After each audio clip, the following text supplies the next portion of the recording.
In this video, we will walk you through how to generate a tax search and a tax certificate.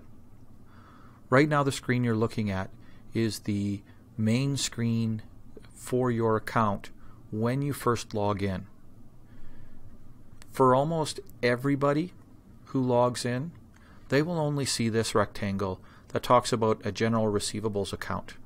The number above the word general receivables is your unique customer ID that we use in our financial system to create this account that you can log into.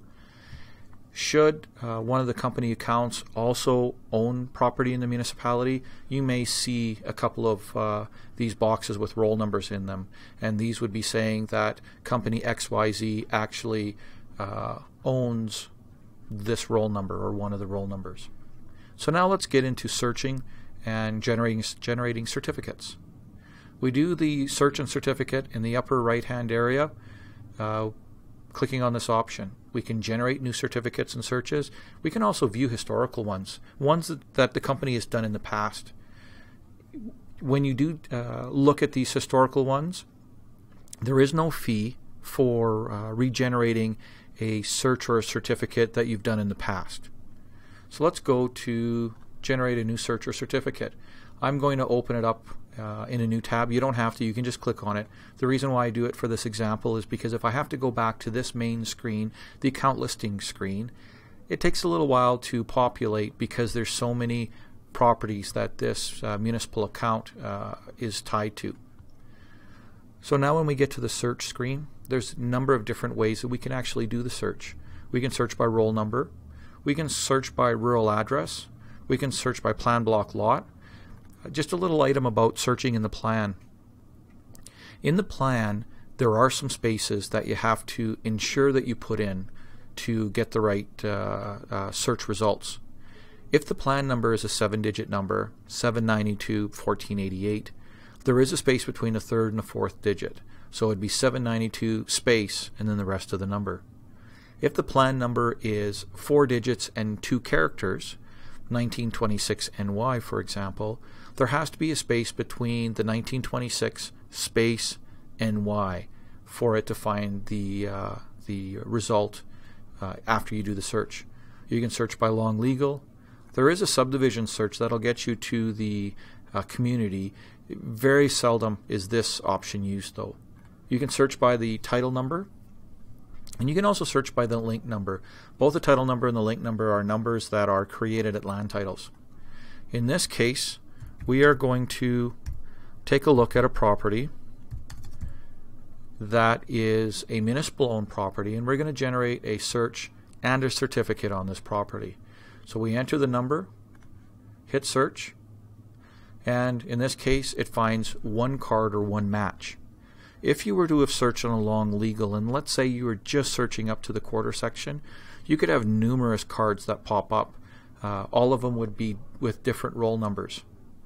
So when you find the card that you want, and in this case we only have one and it is the correct one, we can look and see at very least the balance appears to be 0. It'll give us the plan block lot and a legal land description.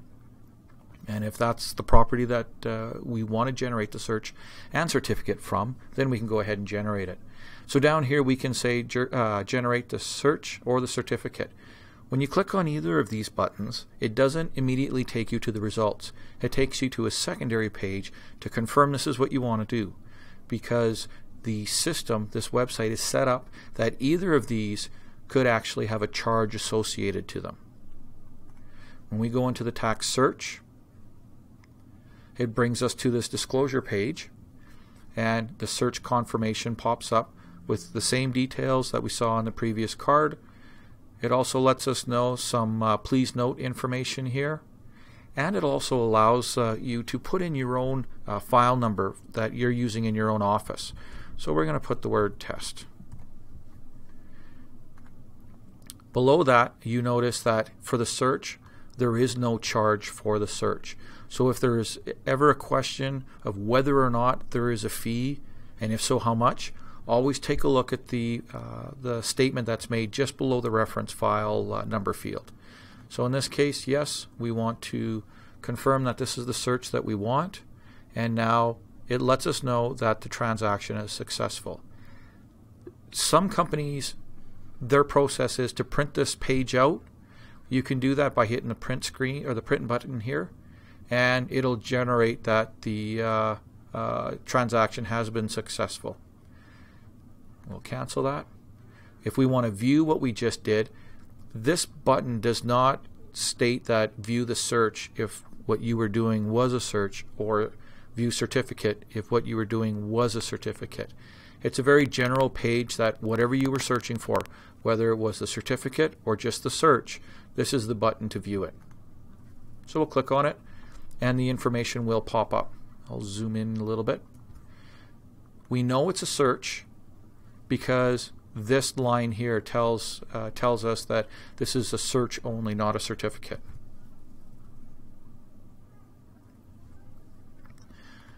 This line here, or this box here, will be your company's name and mailing address. Now, although here we notice in a couple of places it talks about a certificate, the website uses that as a general piece of information that every item here is quote-unquote a certificate. It's just whether the certificate is a search or an official tax certificate. We don't have that programmed in here or ourselves. This is part of the product that is part of the Virtual City Hall. So I just want to let you know that although you see certificate here, here, and here, this is what defines whether or not this is an official tax certificate as defined under the Municipal Government Act. In the information, it tells us the date that the search or the certificate was generated, and also the date it was printed. So if you reprint a historical search or certificate, these two dates won't match up. This number is just an internal number in our financial system to auto-increment the each individual search. It also identifies the roll number you were searching, and this is where you would find your file number for your own file in the office. In this section here, it talks about the property land coverage, what the certificate or search covers. It'll say the owner of the property, the legal land description, the rural address, the title number, the last time a tax levy was placed on the property or a penalty, and the last levy amount. Now in the balance information, we just have to make sure that there's some clarity here. The one item that's really important to understand is the pending transactions. When someone makes a payment to the municipality and we enter that information into our cash receipting system, if someone, let's say, was to pay today and we capture all of those transactions for today, one of, let's say, 25 people came in to make a payment, until we actually close off that batch and post those payments into the tax system, they're not really amounts that are applied to the tax system. Which means that if someone came in today and we did not post that batch, that payment would actually be showing in the pending transactions and would not be seen as being subtracted out of the balance outstanding. And that's really important to know. If you're looking for a tax certificate and the gentleman or the lady had mentioned they paid today at the municipal office, you may actually go to the search and find out, yes, the payment's there, they've made the payment, but it has not yet been posted into the tax account. So you may have to wait till the following day to print off that tax certificate to ensure that that balance outstanding is zero, if that's the goal of or what you're looking for in the tax certificate. The current balance and the arrears balance, those are very important from a tax recovery process within the Municipal Government Act. Any levy that was levied in the current year, so any levy that's levied this year, will show up as a current balance. Any penalties that were levied in the current year will also be included in this current balance. If there is money that is still outstanding from the previous year or from last year, that amount that was levied last year that still remains outstanding will show up as an arrears balance. So the total of the current and the arrears balance will equal the total balance or the balance outstanding. And those numbers are very important because in the Municipal Government Act, should a property have 2 years of outstanding arrears, it's then subject to a public auction process, tax recovery process. So just be mindful that that is why there is an arrears balance and a current balance. And the difference, or the reason why something would be in arrears as opposed to current, is if the levy of that original amount was levied in the current year or in previous years. Now we'll get to the additional information. We want to make sure that there's a notice of what penalties occur in the year. September 16th, there is a 12% penalty, and that penalty is on current levies only and local improvement levies. So in the current year, if there was a $1,000 levy for the current year, only whatever is left remaining on that $1,000 on September 16th is penalized. If the levy on this property was $1,000 this year and there was $2,000 outstanding from last year yet, on September 16th, only the $1,000 that was levied in the current year will be penalized. The March 1st penalty is 10%, and it's on all outstanding arrears. So because the municipality does not levy new taxes before March 1st, anything that's outstanding coming into March 1st is from previous years. So everything gets a penalty that's outstanding. All of the outstanding money will get levied a penalty on March 1st. So if we take a look in succession, March 1st there's a penalty of 10% on all outstanding amounts. Usually the end of May, the municipality will generate and send out the new tax notices. So let's say this is $1,000 for the current year levy. And then come September, whatever is left unpaid of that $1,000 of the current levy gets a 12% penalty. We want to let you know that the search excludes any supplementary tax levy which might be placed on the property is excluded. Additional unpaid accounts that may be added to the tax include. So we always want to let people know that if there's water and sanitation charges, this would be utility charges, then that could be moved to the tax account under the Municipal Government Act. And there also could be fees or charges that were a result of work that was done under the Weed Control Act. So there may be charges that come onto the property. If there's any question about any potential charges coming onto the property, please give us a call and we can let you know. For the most part, you usually don't see those until after they're put on there. There's nothing on here that says something might be coming on. It's either on or it isn't. Which also means with the water and sanitation charges coming onto here, you notice that under the balance information there is no balance outstanding for utilities. Municipalities have the option of putting utility outstanding amounts on tax certificates.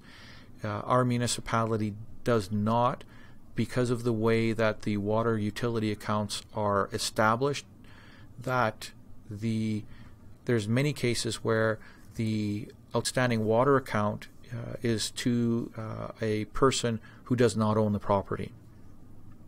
So that's why you don't see a utility amount outstanding here. And the last thing we want to let you know is that there are going to be times where we receive payments via check. We are concluding that all the checks will be honored, but we just want to let you know we may have checks that are reflected in the balance outstanding, but they may not be honored by the institution. And if they're not, then there may be an adjustment to reverse that original payment. Another thing we want to let you know is that it may not reflect payments that have been made in the last 2 days. And the purpose for this statement is if a payment was coming from a bank, originally from a bank that the municipality doesn't use, there are times it takes a couple of days to come to our bank. Although it may take a couple of days to come to our bank, when we actually run the payment through cash receipting, we make the date of payment the date that that person originally made it on at their bank. So you don't lose a couple of days in when that was paid. And that part is very important for penalties. So I hope I've given you quite a bit of information on what is in the property tax search, and we'll see in a minute the certificate shows the exact same thing, information. If you have any questions on any of the information here, or you need more clarity, please give us a call. Call the tax department, and you can call the tax department at this number directly, at this number as well. If you want to print out the tax search, click on the green button. It pops up here, and if you're going through a different web browser, your print screen may look a little different, but then you can go ahead and print it. Now, the one thing that happens when you click to take a look at your tax search and subsequently your tax certificate, up at the upper left, you notice that the back arrow key of the browser is not dark. This means that this page wasn't created from a previous page in this window. When we want to look at the tax search or the tax certificate, it creates that view in a brand new tab. So we have to close the tab and we get back to the search result that showed us that the transaction for looking at or generating the tax search has been successful. And now what we want to do is we want to do a new search.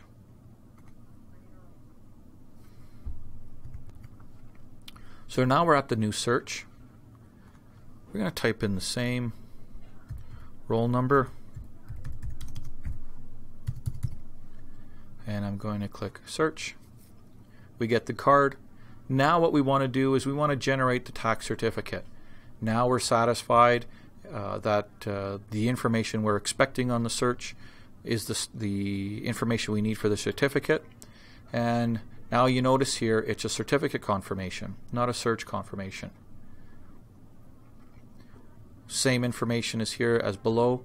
We put in our reference file number, and you notice now below down here it says that you will be charged $25.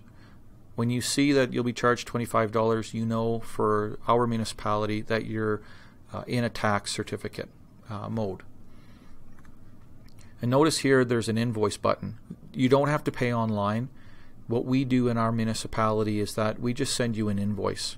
So that's why there's only an invoice button here. We click on invoice, and it's going to generate the invoice. Tells us our transaction is successful, and now we want to view the certificate. Remember, these don't change, these words, dependent upon whether it was a search or certificate. This is just a generic screen that is where we land regardless whether we're doing a tax certificate or a tax search. So let's view it. Now that we view it, the very first thing we're going to notice is that it now says tax certificate. All the other information is the same. All the information down here is the same. You do notice in the balance information there is no information for utilities. And now we can hit the button and we can print our certificate.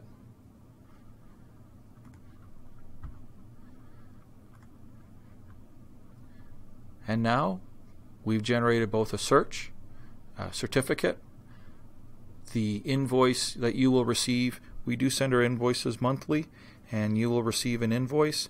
The one thing we would recommend is that you keep a copy of your tax searches and certificates in possibly a folder that when the invoice comes in, it's very quick and easy for you to take a look at the individual entries in the invoice, and you can cross-reference them to the actual searches and certificates that you have executed.